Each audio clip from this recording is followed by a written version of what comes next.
They say a good deal is hard to find, especially when you're a broke college student. That's how I, Alex, ended up here, at the Golden Grove Apartments. The rent was unbelievably cheap for a high-rise this close to the city. My place, apartment 7B, was fine. A little sterile, maybe.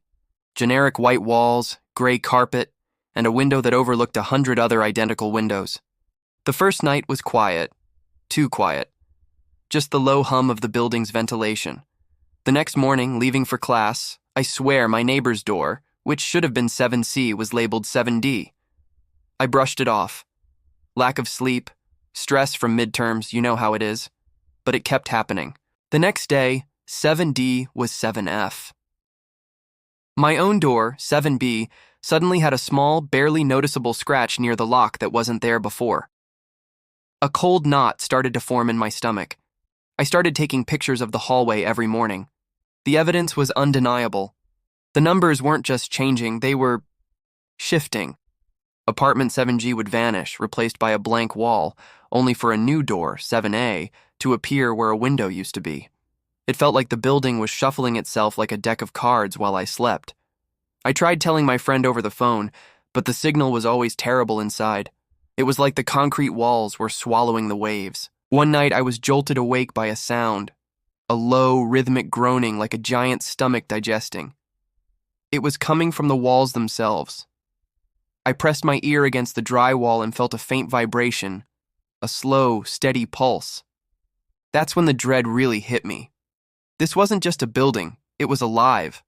The hallways weren't just changing, they were rearranging themselves to keep me here, to keep all of us here. I started seeing faces in the textured ceilings, fleeting and distorted. The other tenants I'd pass in the hallway. Their eyes were always a little too wide, their smiles a little too fixed. We were all rats in a maze, and the maze was hunting us. I had to get out. I packed a single bag, my heart hammering against my ribs. I decided to wait until 3 a.m., when the building seemed to be at its most dormant. I crept out of my apartment 7B, which tonight was labeled 9K, and sprinted for the emergency exit. The red exit sign at the end of the hall was my beacon. My lungs burned as I slammed through the door and scrambled down flight after flight of cold, concrete stairs. The air grew stale, thick with the smell of damp earth and something else. Something metallic and vaguely sweet. Down and down I went, the groaning of the complex fading above me. After what felt like an eternity, I burst through a final door into a lobby. Freedom. I didn't look back. I ran out into the pre-dawn air, gasping for breath. I was safe. I walked for what felt like miles, just trying to put distance between me and that place. As the sun began to rise, I finally slowed down, leaning against a wall to catch my breath. I looked up, ready to figure out where I was, and my blood ran cold.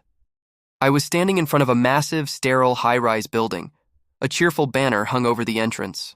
It read, "Welcome to the Sunstone Residence, unbeatable move-in specials." And standing by the door, fumbling with his new keys, was a young kid, looking just as tired and hopeful as I did a week ago. I looked down at my own hand. Clutched in it wasn't my old key, but a new, shiny one. Engraved on it were the numbers 3G. The complex hadn't let me go. It just moved me to a new room. I'm part of its system now, just another nutrient in its circulation. Maybe you'll be my new neighbor. That was the story of the living complex. If you ever feel like you're being watched, or that the walls are closing in, maybe they are.